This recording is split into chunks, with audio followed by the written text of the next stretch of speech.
Bonjour mes chers lions, je vous remercie de me retrouver pour cet horoscope annuel amoureux qui va nous permettre de sonder les énergies, les événements qui vont marquer bien 2025 pour vous sur le plan sentimental. Et cette guidance, elle est réalisée à l'aide du tarot Lovely Ladies et on aura une carte bonus à la fin avec un dernier conseil issu de l'oracle conseil de mon petit chaudron. Et nous avons comme première énergie la carte du 7 d'épée. Elle apparaît pour nous dire voilà par quoi peut être marquée votre année, le défi ou en tout cas quelque chose à garder à l'esprit tout au long de l'année.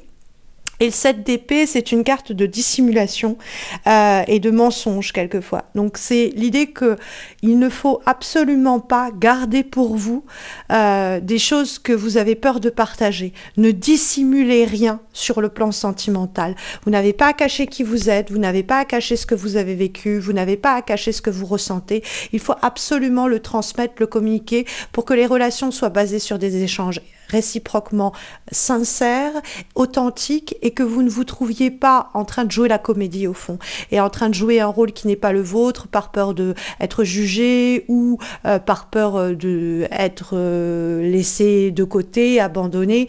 Le 7 d'épée et je vous rassure d'emblée, le reste du tirage est tellement lumineux que en fait ce serait dommage de se prendre les pieds dans le tapis autour de petits mensonges qui vous feraient passer à côté d'une relation qui pourrait être tellement plus profonde et tellement plus sincère.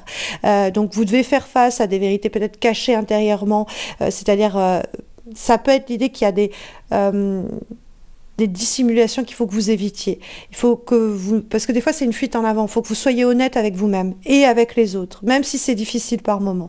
Parce que on pourrait avoir comme ça envie de se protéger ou de protéger la partenaire de certaines vérités qui sont pas toujours agréables à entendre, mais on nous dit que oui, effectivement, on peut ne pas tout partager ou dévoiler immédiatement, évidemment, dans une relation surtout naissante ou dans une situation où on vient de faire ou de penser quelque chose que on doit encore un petit peu réfléchir et digérer. Hein, c'est pas le but de vomir tout ce qui nous passe par la tête à quelqu'un, mais de ne pas être dans la rétention, dans l'inhibition. Et de la même façon, si on a le sentiment que l'autre nous fait tourner en bourrique, ne nous dit pas tout ce qu'il pense, tout ce qu'il ressent, que l'autre personne nous ment, ou en tout cas n'est pas honnête dans cette relation amoureuse, il faut le dire. Hein, plutôt que peut-être mener une enquête pour essayer de l'attraper la main dans le sac, ce serait pas très joli. Essayer de mettre en lumière qu'on sait qu'il y a des secrets, qu'on sait que la personne n'est pas sincère, que la personne n'ose pas nous dire ce qu'elle pense ou ce qu'elle ressent vraiment. Hein. Donc, jouer vraiment carte sur table, c'est un enjeu important pour l'année qui vient. Parce que vous avez vraiment une très jolie année. On a ensuite la carte du 4 de coupe. Alors, ce 4 de coupe, il est là pour nous parler des énergies passées, de ce qui a pu se produire en 2024 et de la façon dont ça influence 2025 sur le plan sentimental. Mais pour certains ou certaines d'entre vous, ça peut être encore plus ancien que 2024. Et le 4 de coupe, c'est des personnes qui ont peut-être donné le sentiment qu'elles étaient désintéressées émotionnellement et à qui vous avez suggéré ceci, proposé cela, et qui sont restés un petit peu, oui, je vais voir, je me tâte. Ces gens-là, vous les dégagez, ok? Parce que vous allez avoir cette année vraiment quelqu'un ou une relation qui va être les deux pieds dans la relation, qui va vous offrir quelque chose de plein, de complet, d'abondant et de riche. Et donc, les personnes qui se tâtent, se questionnent, savent pas trop, s'interrogent et vous mettent en attendant en stand-by, c'est pas possible. On peut pas vous faire regarder la vie vous passer devant les yeux.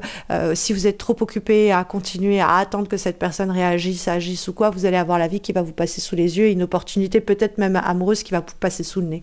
Donc ça, c'est un conseil qu'il est bon à garder à l'esprit. La carte en question, c'est aussi, vous avez eu peut-être un désintérêt aussi amoureux, dans le sens où vous-même, vous avez pu être insatisfait ou insatisfaite et avoir été un peu tracassé sur comment je me reconnecte à mes besoins, comment je satisfais mes besoins, comment je me mets pas dans des histoires ou des situations qui ne vont pas me combler comme ça a déjà été le cas par le passé. Donc comme si vous aviez besoin de prioriser vos besoins émotionnels pour ne pas retomber dans des situations décevantes ou vous enfermer dans une routine dans laquelle vous ne pourriez pas vous épanouir. Hein. Ne restez pas dans des relations apathiques où l'indifférence prend le pas. Ne laissez pas le passé déterminer vos choix amoureux à l'avenir et ouvrez grand vos bras à des situations sincères, riches et fécondes, comme va l'annoncer la carte suivante. On a la très belle carte du soleil. On pourrait pas rêver mieux. Il y a eu un autre tirage qui a eu le 10 de coupe à cet endroit-là. C'est vrai que c'est très beau le 10 de coupe, mais le soleil, mon Dieu. Le soleil qui apparaît pour nous informer du grand tournant amoureux de 2025. Le soleil, c'est la carte de l'amour par excellence, c'est l'amour avec un grand A. Pour ceux et celles qui veulent se marier, qui veulent avoir un enfant, qui veulent mener une vie à deux ou plus d'ailleurs, ça y est, ça va se produire, ça va se passer, quoi. Si vous l'attendiez depuis longtemps, l'année 2025, c'est la vôtre. C'est une carte vraiment hyper positive, c'est la joie, le bonheur, la réalisation personnel qui passe par le domaine amoureux, mais c'est aussi faire la lumière sur quelque chose. Je pense forcément au 7 d'épée où il y a ce côté un petit peu de choses cachées, de choses pas clairement énoncées. Là, on éclaire les zones d'ombre précisément, donc on illumine la situation, on fait la lumière sur certaines situations. Donc il y a un épanouissement comme ça qui est possible. Il y a peut-être des conflits qui pourraient être résolus parce que des fois ça peut nous parler de réconciliation. C'est sinon de bonnes nouvelles qui arrivent dans la vie sentimentale. On est vraiment capable de vibrer à l'unisson dans une relation sentimentale. C'est vraiment une période qui est marquée par une énergie rayonnante où vous attirez à vous des relations qui sont saines, des personnes qui le sont également. Ça donne lieu à des relations épanouissantes. Vous sentez pleinement vous-même, vous êtes authentique et ça rayonne, quoi. On est dans l'idée, ne vous laissez pas bouffer par des situations dans l'obscurité, dans le doute. Le soleil, il est là pour éclairer la voie. C'est dès qu'il y a un manque de clarté, dès qu'il y a un blocage temporaire, il y a l'idée de mettre en lumière les problèmes, de faire la lumière sur les problèmes et de les laisser derrière nous. Ça peut répondre au 7 d'épée, comme je vous disais. Alors, on va avoir ensuite la carte du 3 de coupe qui va apparaître sur les énergies que vous envoyez, c'est-à-dire la manière dont vous pourriez être perçu sur le plan sentimental et est-ce que ça va attirer à vous les bonnes personnes, est-ce que ça va attirer l'amour, est-ce que ça va repousser les gens. Et le 3 de coupe, c'est plutôt l'attirance, c'est la carte du 3 d'épée, pardon. J'ai pas du tout... Alors, le 3 d'épée, c'est... j'ai dit 3 de coupe parce que c'est ce que je voulais à mon avis, mais c'est 3 d'épée.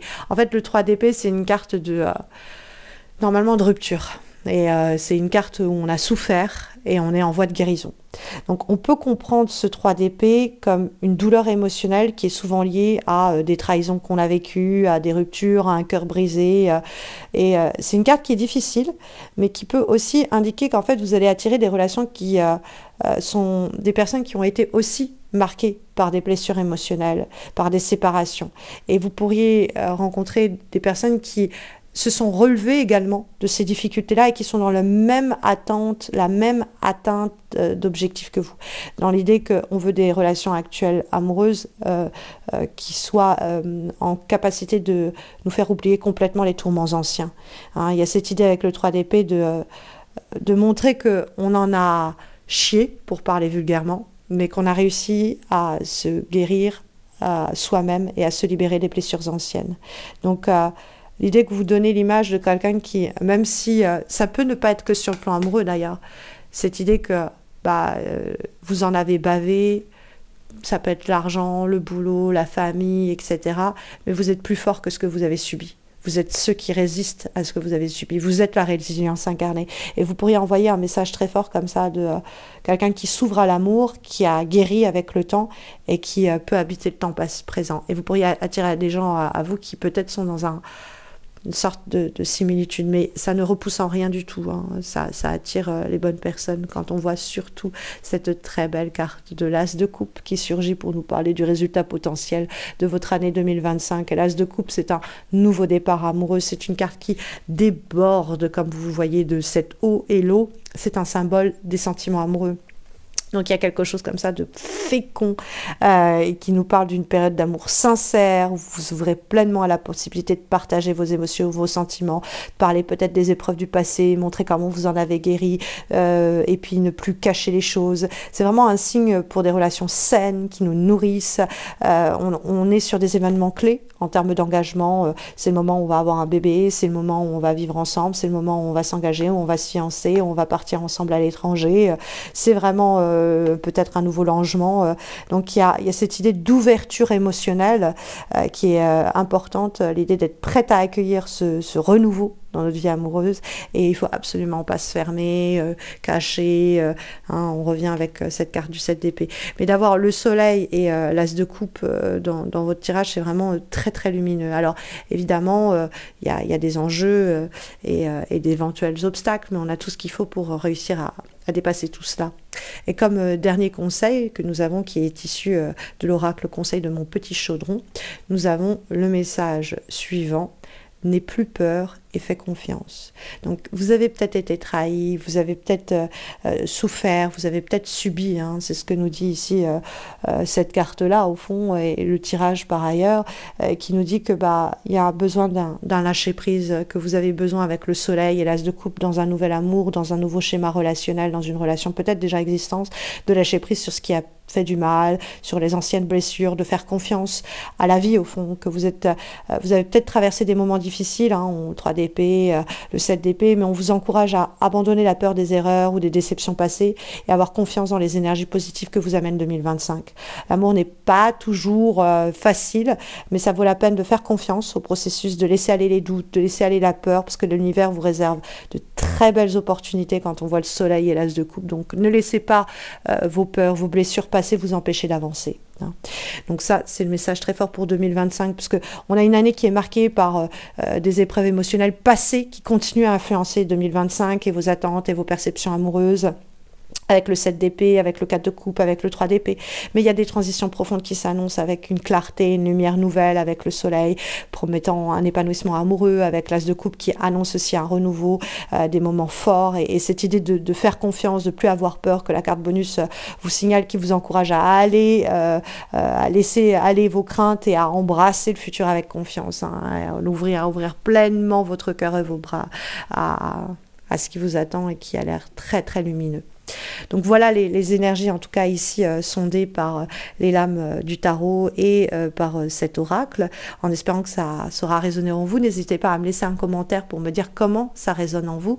N'hésitez pas à liker la vidéo, à vous abonner si vous ne l'avez pas encore fait. C'est votre manière de me soutenir dans le cadre de cette initiative d'horoscope annuel amoureux, et puis de me motiver, parce que je pense aussi faire des horoscopes amoureux trimestriels pour chaque nouvelle saison, pour vous accompagner de façon plus continue au cours de l'année, en dehors des horoscopes mensuels généralistes que je réalise chaque mois, mais que pour trouver la motivation de le faire, il faut me motiver justement. Donc laissez un commentaire, likez la vidéo, abonnez-vous, ça m'aidera peut-être à retrousser les manches pour faire les efforts en question tout au long de 2025. Je vous souhaite à tous et à toutes de très beaux mois amoureux à venir, et plus encore, et je vous dis à bientôt, en tout cas je l'espère. Prenez bien soin de vous mes chers lions.